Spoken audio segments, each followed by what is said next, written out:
क्या महाराष्ट्र की उद्धव सरकार जाने वाली है? आज का सबसे बड़ा सवाल यही है, क्योंकि संकट तो गहरा गया है। आज सुबह से ही महाराष्ट्र की राजनीति में उठापटक चल रही है। महाराष्ट्र में विधान परिषद चुनाव में मिली हार के बाद शिवसेना में बगावत हो गई। शिवसेना के वरिष्ठ नेता और कैबिनेट मंत्री एकनाथ शिंदे के सूरत पहुंचने के बाद उद्धव सरकार पर संकट गहरा गया है। बताया जा रहा है कि एकनाथ शिंदे 29 विधायकों के साथ सूरत के एक होटल में मौजूद हैं। इसमें शिवसेना उद्धव सरकार का समर्थन करने वाले कई निर्दलीय विधायक भी शामिल हैं। इधर उद्धव ठाकरे ने शिवसेना विधायक दल की बैठक बुलाई, जिसमें सिर्फ 15 विधायक पहुंचे। एकनाथ शिंदे को विधायक दल के नेता के पद से भी हटा दिया गया है। शिवसेना ने शिंदे से बात करने के लिए मिलिंद नार्वेकर को सूरत भेजा। इस बीच सूत्रों के मुताबिक खबर यह भी आई कि उद्धव ठाकरे ने इस्तीफे की पेशकश की है। वहीं उद्धव ठाकरे ने अपने सभी सांसदों को बातचीत के लिए भी बुलाया है। एनसीपी अध्यक्ष शरद पवार ने कहा है कि महाराष्ट्र में जो हुआ है वो पहली बार नहीं हुआ है, महाराष्ट्र में तीसरी बार हुआ है। उन्होंने इसे शिवसेना का आंतरिक मामला बताया है। ये जो कुछ महाराष्ट्र में हुआ, ये पिछले 2-2.5 साल में this is the third incident. इससे पहले 2 हुए थे। मुझे याद है कि जब उद्धव ठाकरे जी का सरकार बना, इससे पहले कुछ हमारे एमएलए को उठाकर यहाँ हरियाणा में गुड़गांव में कुछ एरिया में रखे गए थे, मगर बाद में वहाँ से निकल कर वो वापस आ गए, सरकार बनाया। क्या इस बार सरकार आप लोग बचा पाएंगे? उम्मीद है आपको?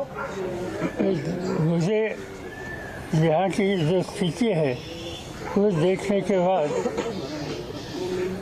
इससे कुछ न कुछ रास्ता निकलेगा, इस पर मेरा पूरा भरोसा है। और शिवसेना के सांसद संजय राउत ने पार्टी के विधायकों के वापस लौटने की उम्मीद जताई है। बहुत से लोग हैं वापस आना चाहते हैं, लेकिन उनको वापस आना नहीं दिया जा रहा है। उनकी घेराबंदी की है। ये घेराबंदी सिर्फ गुजरात में ही हो सकती है, क्योंकि वहाँ किस प्रकार की सरकार काम करती है और केंद्र किस प्रकार से वहाँ अपना काम कर लेती है, आपको मालूम है।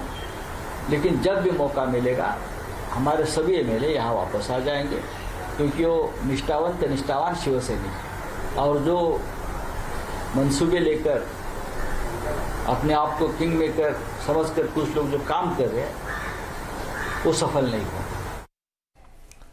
और महाराष्ट्र कांग्रेस के अध्यक्ष नाना पटोले ने बीजेपी पर आरोप लगाया। उन्होंने कहा कि बीजेपी की सत्ता में रहने की भूख इस देश के लोकतंत्र को गलत रास्ते पर ले जा रही है। देखो, भाजपा की जो राजनीति है, केंद्र की सत्ता का दुरुपयोग, केंद्र की तपास यंत्रणा का दुरुपयोग और सत्ता से पैसा और उसमें और सत्ता कैसी कमाना, यही उनकी रणनीति रही है। ये असत्य के तरफ भारतीय लोकतंत्र को लेके जा रही है और इसलिए सत्य की विजय होगी। थोड़ा सा रहता है धूप छाव, जो निसर्ग का नियम है, उस तरह से परिस्थितियां रहती है, लेकिन ये धूप निकल जाएगी और सब अच्छा होगा। महाराष्ट्र बीजेपी के अध्यक्ष चंद्रकांत पाटिल ने कहा है कि ये तो होना ही था। बीजेपी कोई भजन मंडली नहीं चला रही है, बीजेपी का लक्ष्य सरकार बनाना है। ये सारी शुरुआत ही है। हम तो यहाँ जल्लोश में थे और पता चला आपके माध्यम से ही, तो अभी इसमें से कुछ होगा ये कहना प्रीमैच्योर होगा, लेकिन ये कभी न कभी होने वाला था। हम कोई भजन मंडली नहीं चला रहे हैं, एक पॉलिटिकल पार्टी चला रहे हैं और 5 साल सत्ता में रहे, विश्वासघात से सत्ता गई है, तो भजन मंडली चलाते नहीं, एक पॉलिटिकल पार्टी चलाते। सत्ता में जाना एक पॉलिटिकल पार्टी का मकसद होता है, तो आगे जाकर उसमें से क्या इवॉल्व होता है देखते रहेंगे। और शिवसेना से बागी हो चुके एकनाथ शिंदे ने ट्वीट किया है। उन्होंने लिखा है कि हम बाला साहेब के पक्के शिव सैनिक हैं। बाला साहेब ने हमें हिंदुत्व सिखाया है। बाला साहेब के विचारों और धर्मवीर आनंद दीघे साहब की शिक्षाओं के बारे में सत्ता के लिए हमने कभी धोखा नहीं दिया और ना ही कभी धोखा देंगे।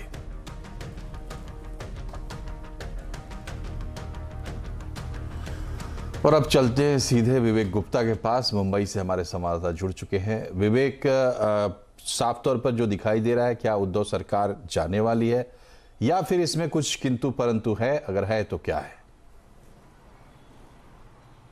देखिए मनोज, ये बात अब शिवसेना के लिए बहुत ज़्यादा मुश्किल भरा घड़ी है, क्योंकि अब सरकार पर बचाना बहुत मुश्किल लग रहा है।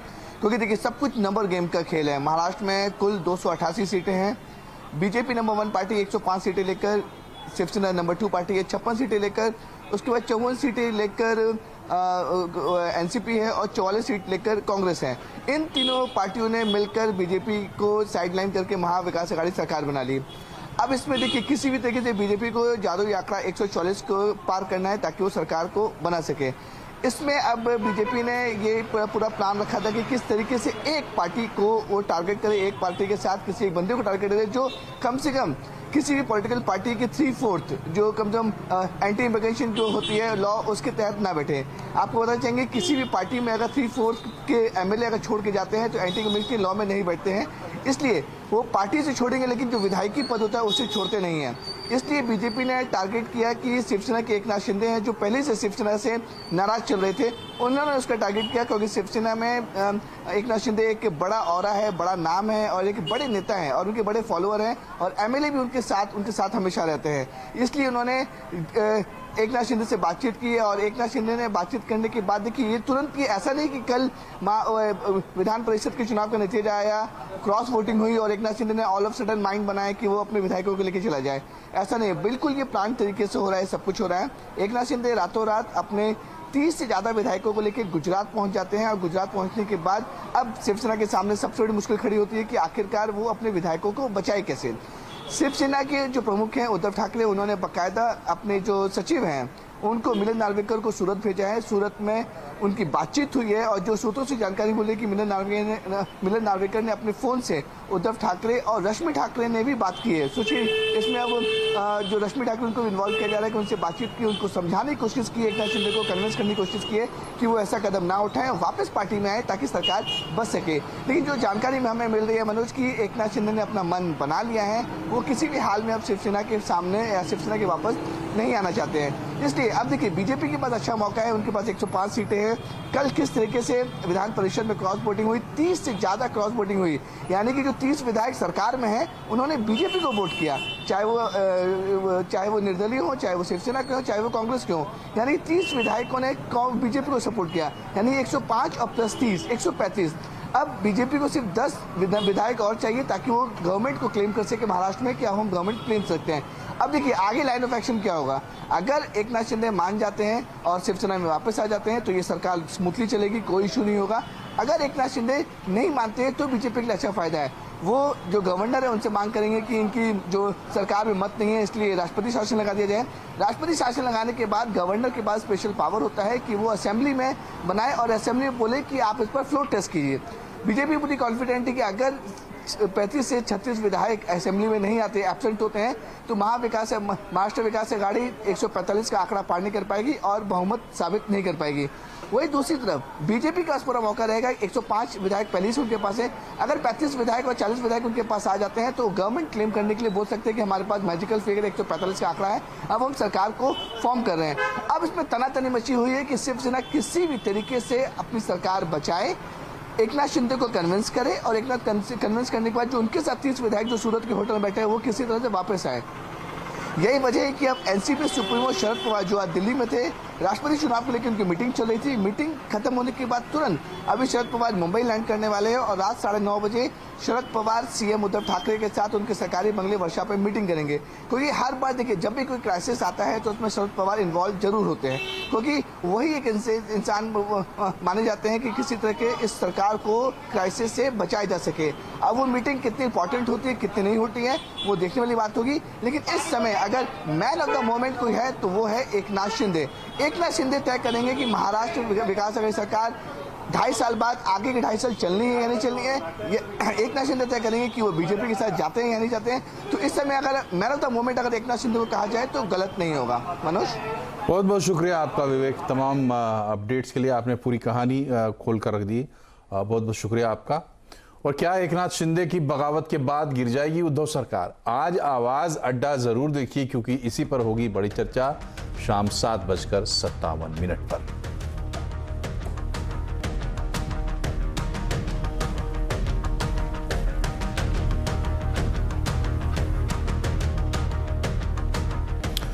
और अब आज की दूसरी सबसे बड़ी राजनीतिक खबर, यशवंत सिन्हा विपक्ष की तरफ से राष्ट्रपति पद के साझा उम्मीदवार होंगे।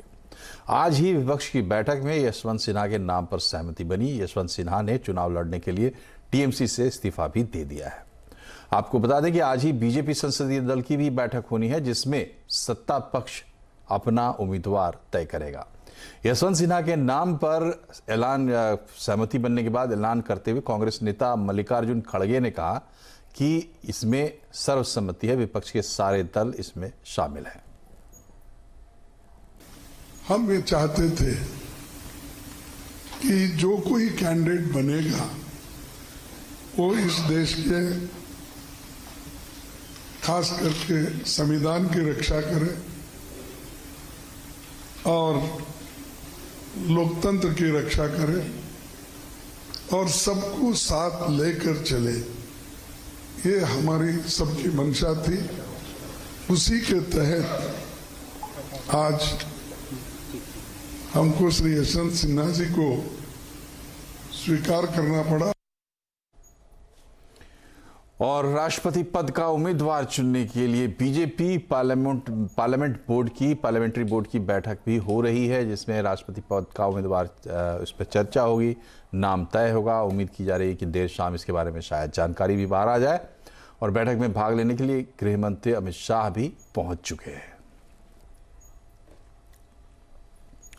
आज रक्षा मंत्रालय की तरफ से अग्निवीर योजना पर लंबी सफाई पेश की गई। रक्षा मंत्रालय के रक्षा मामलों के विभाग के एडिशनल सेक्रेटरी अनिल पुरी और तीनों सेनाओं के प्रतिनिधियों ने प्रेस कॉन्फ्रेंस की और योजना का पूरा विवरण पेश किया।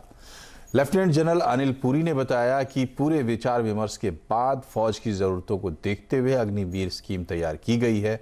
2 साल तक पूर्व सीडीएस जनरल बिपिन रावत और तीनों सेनाओं के अध्यक्षों ने इस पर गहरा मंथन किया है। रक्षा, गृह मंत्रालय समेत तमाम मंत्रालयों से इस पे सलाह मशविरा किया गया है। प्रेस कॉन्फ्रेंस में अमेरिका, फ्रांस और यूके की फौज की प्रोफाइल दिखाई गई और समझाया गया कि सेना के स्ट्रक्चर में बदलाव क्यों जरूरी है। भर्ती की प्रक्रिया वही रहेगी जो पहले से चली आ रही है। रेजिमेंटेशन के प्रोसेस में भी कोई बदलाव नहीं होगा।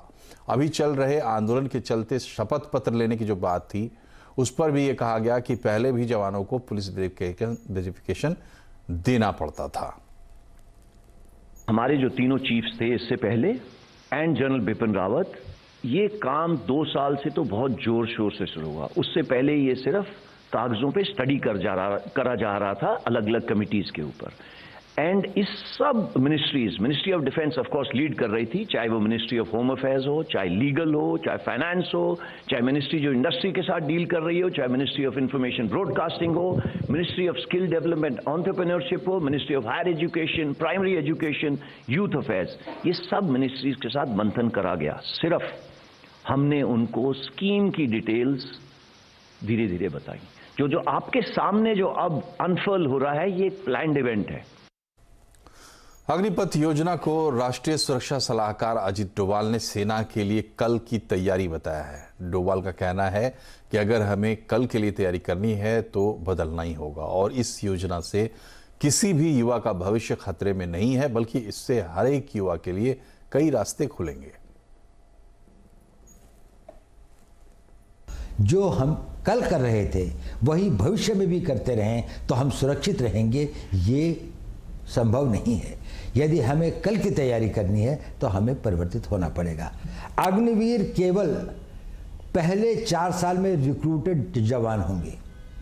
बाकी लोग जो होंगे, जिनका की प्रोपोर्शन एक बहुत बड़ा होगा, वो अनुभवी होंगे। They will be experienced, they will be trained and other, and these Agniveer, those who become the regulars eventually will go through more intensive training, will acquire the experience, will become more battle worthy and more experienced over the period of time. इनके लिए स्थान ज़्यादा होंगे, इनका भविष्य totally सुरक्षित है और इनको किसी प्रकार की चिंता करने की बात नहीं है। और अग्निपथ योजना के खिलाफ जो विरोध प्रदर्शन हो रहे हैं, उस पर अजित डोभाल ने कहा कि इसमें ऐसे लोग भी शामिल हैं जो समाज में टकराव पैदा करना चाहते हैं। एक तो ये है जो कंसर्न हैं, वो देशभक्त भी हैं, उन्होंने देश की सेवा भी की है और अपनी जीवन का बड़ा भाग जो है देश के लिए अपनी जानों की बाजी भी लगाई है। एक दूसरे वर्ग है, उसका ना राष्ट्र से कोई मतलब है, ना राष्ट्र की सुरक्षा से कोई मतलब है, ना वो राष्ट्र के प्रति इतने समर्पित हैं। उनके they are conflict entrepreneurs. What they want is that they want a conflict in the society. They would like to create anything which is close to the anarchy. Now these are the persons who will go for stone throwing, demonstrations, burning the trains and others, not what is the cause. कई हफ्तों की लगातार गिरावट के बाद इस हफ्ते बाजार में धीरे धीरे रौनक लौट रही है। लगातार दूसरे दिन बाजार में शानदार रिकवरी देखने को मिली। बाजार में चौतरफा खरीदारी आज रही। सेंसेक्स निफ्टी में करीब 2% की तेजी रही। मिड कैप स्मॉल कैप शेयरों में भी अच्छी खरीदारी रही। और अब बाकी डिटेल समझते हैं, हमारे सहयोगी सुमित हमसे जुड़े हुए हैं। सुमित, बताइए आज की बाजार की बड़ी बातें क्या है आपकी नज़र में? देखिए, मंगलवार का दिन पहले तो बाजार में बहुत बढ़िया रफ्तार बनते हुए दिखाई पड़ी। अंतर्राष्ट्रीय बाजारों के संकेत अच्छे थे, जिनकी तर्ज पे शुरुआत बढ़िया रही और वो धीरे धीरे रफ्तार पकड़ते हुए दिखाई पड़े और इंडेक्स एक समय में 15,700 के पार भी निकलता हुआ दिखाई पड़ा। शॉर्ट कवरिंग प्रिवेल कर गई और तमाम वो सेक्टर जहां पे सबसे ज्यादा सिस्टम में शॉर्ट्स थे, मिसाल तौर पर मेटल हुआ, IT हुआ, मिड कैप IT हुआ, वहां पर एक बढ़िया शॉर्ट कवरिंग आते हुए दिखाई पड़ी। तो चौतरफा खरीदारी थी और कल जहां पे इंडेक्स में हर एक शेयर बढ़ने वाले के सामने 4 गिरने वाले थे, आज उसका ठीक उलट, हर 4 शेयर तेजी में और उसके सामने 1 शेयर गिरने वाला था। तो सभी इंडेक्सेस के अंदर आज खरीदारी देखने को मिली। मिड कैप स्मॉल कैप में जोरदार तेजी थी। इनफैक्ट 2 से लेकर 2.5% तक का उछाल वहां बनता हुआ दिखाई पड़ा और BSE के सभी सेक्टर जो थे वो तेजी के साथ कामकाज करते। कई सारे सब सेक्टर जैसे कि शुगर हुआ, पेपर हुआ, मिड कैप IT हुआ, ये सभी सेक्टर्स में भी एक अच्छा रफ्तार देखने को मिली। तो एक बढ़िया शॉर्ट कवरिंग जिसके दम पे बाजार दिन के ऊपरी स्तरों पर बंद हुए। तो चूंकि अब बाजार में रौनक लौट रही है, सुमित ये बताइए गेनर्स लूजर्स का हिसाब किताब क्या रहा? देखिए, निफ्टी के टॉप गेनर से शुरुआत करना चाहूंगा, जहां पर आज खरीदारी सबसे ज्यादा रही, क्योंकि आज निफ्टी के टॉप लूजर्स थे ही नहीं। इनफैक्ट तो आपको गेनर ही दिखाई पड़ेंगे। टाइटन सबसे ऊपर, करीब 6% की तेजी यहां देखने को मिली। हिंडाल्को मेटल से 5.5% ऊपर, JSW स्टील मेटल से करीब 5% ऊपर और कोल इंडिया भी मेटल एंड माइनिंग करीब 5% की तेजी यहां पर देखने को मिली। मिड कैप गेनर्स में अदानी ट्रांसमिशन 8% की जोरदार तेजी, इंडिया मार्ट करीब 10% ऊपर, JSW एनर्जी 8% का उछाल, कोफोर्ज में करीब 6.5% की तेजी देखने को मिली। मिड कैप लूजर्स में आज आपको वरुण बेवरेजेस दिखाई पड़ेगा 2% नीचे, पेज इंडस्ट्री में 1.5% की गिरावट, क्रॉम्पटन कंज्यूमर और एल्केम लैब करीब 1% नीचे ये बंद होते हुए दिखाई पड़े। स्मॉल कैप में आज शुगर स्पेस से EID पैरी 18% की जोरदार तेजी, सन फार्मा एडवांस 12% ऊपर, BSE लिमिटेड 11% ऊपर और India bulls housing short covering के दम पर करीब 10% की तेजी यहां बनते हुए दिखाई पड़ी। स्मॉल कैप में गिरने वाले शेयरों की अगर बात की जाए तो उसमें कैम्स, वेल्सपन इंडिया कुछ ऐसे नाम जहां प्रेशर रहा। DCM श्रीराम और ब्रिगेड एंटरप्राइजेस में भी करीब 1.5 से लेकर 2% तक का फॉल आता हुआ दिखाई पड़ा। आज F&O के टॉप गेनर में शुमार रहा इंडिया मार्ट, इसके अलावा RBL bank, India bulls housing finance और GNFC सब में ही 8 से लेकर 10% तक का उछाल आज बनता हुआ दिखाई पड़ा। F&O के टॉप लूजर्स में आपको दिखाई पड़ेगा पेज इंडस्ट्री, क्रॉम्पटन कंज्यूमर और एल्केम लैब, जहां पे करीब 1.5% का फॉल देखने को मिला। तो एक स्ट्रॉन्ग शॉर्ट कवरिंग और मिड कैप स्मॉल कैप में एक जोरदार बाइंग आज के सत्र में आते हुए दिखाई पड़ी। बहुत बहुत शुक्रिया सुमित। और जैसा कि आप अभी अपने स्क्रीन पे फ्लैशेस भी देख रहे हैं, US मार्केट में शानदार तेजी आज देखने को मिल रही है।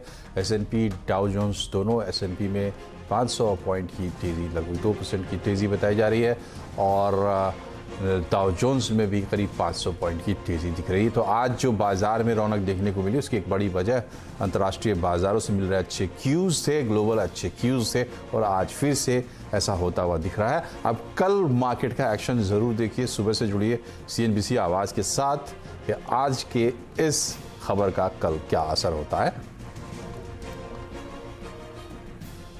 बढ़ते हैं खबरों में आगे। 8वें अंतर्राष्ट्रीय योग दिवस के मौके पर प्रधानमंत्री मोदी ने मैसूर पैलेस में आयोजित कार्यक्रम में शामिल हुए और वहां करीब 15,000 लोगों के साथ प्रधानमंत्री ने योग के आसन लगाए। योग शुरू करने से पहले कार्यक्रम में उपस्थित लोगों को उन्होंने संबोधित किया और PM मोदी ने देश और दुनिया को अंतर्राष्ट्रीय योग दिवस की बधाई दी। दरअसल PM इन दिनों कर्नाटक दौरे पर हैं, 2 दिन के दौरे पर वो कर्नाटक में थे। वहीं अंतर्राष्ट्रीय योग दिवस के मौके पर देश के अलग अलग हिस्सों में राज्यों के मुख्यमंत्रियों ने भी योग किया और योग दिवस के मौके पर केंद्रीय मंत्री अश्विनी वैष्णव ने कोणार्क के सूर्य मंदिर में आसन लगाए। और आईटीबीपी के जवानों का जोश इस मौके पर देखते बना। हर साल की तरह दुनिया की ऊंचाइयों पर आईटीबीपी के जवानों ने हजारों फीट की ऊंचाई पर योगासन किए। सिक्किम में 17,000 फीट की ऊंचाई पर बर्फ के बीच ये ITBP Indo Tibetan border police के जवानों का योगाभ्यास। वहीं उत्तराखंड में 14,500 फीट की ऊंचाई पर इनका योगाभ्यास। ये एक खास तस्वीर योग दिवस की। बड़ी संख्या में जवानों ने दिन की शुरुआत योग के अभ्यास के साथ की। ब्रेक के बाद एक बार फिर से आपका स्वागत है आवाज समाचार में। जल्दी ही अनब्रांडेड खाने पीने के सामान और महंगा हो सकता है। अभी तक बिना ब्रांड वाले पैकेज फूड और पैकेज्ड ग्रेन्स जीएसटी से बाहर थे, लेकिन अब सरकार इन पर 5% जीएसटी लगाने की तैयारी कर रही है। सूत्रों के हवाले से ये एक्सक्लूसिव खबर लेकर आए हैं आलोक प्रियदर्शी। चलते आलोक के पास। बताएं आलोक, क्या कह रहे हैं आपके सूत्र?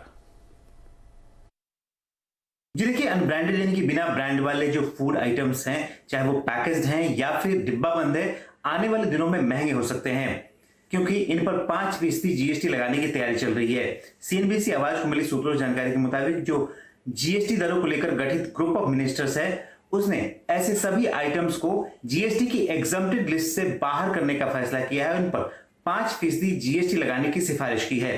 दरअसल अभी तक ये सारे अनब्रांडेड आइटम्स 0 रेटेड होते थे, यानी कि इस पर जीएसटी नहीं लगाई जाती थी। और इसी नियम का फायदा विभाग के मुताबिक बहुत सारे जो फूड प्रोसेसिंग इंडस्ट्री है और साथ ही साथ व्हीट एंड राइस मिलर्स हैं, वो इसका फायदा उठा रहे थे। और बहुत सारे पैकेट्स पर सिर्फ अनब्रांडेड लिखकर जो 0 रेटेड जीएसटी है उसका बेजा फायदा उठा रहे थे और बहुत सारा जीएसटी एक तरह से इवेजन कर रहे थे। इसी को देखते हुए जो ग्रुप ऑफ मिनिस्टर्स ने इस तरह का फैसला लिया है। और जो सिफारिश है, इस सिफारिश पर जो आने वाली जीएसटी काउंसिल की बैठक जो कि 28 और 29 जून को चंडीगढ़ में रखी गई है, इस प्रस्ताव पर फैसला होगा। और हो सकता है कि जो अनब्रांडेड के नाम से बहुत सारे लोग जो इस तरह की जीएसटी चोरी कर रहे थे, जीएसटी इवेजन कर रहे थे, उस पर रोक लग जाए और जो 0 रेटेड आइटम है उसको 5% के स्लैब में लाया जा सकता है।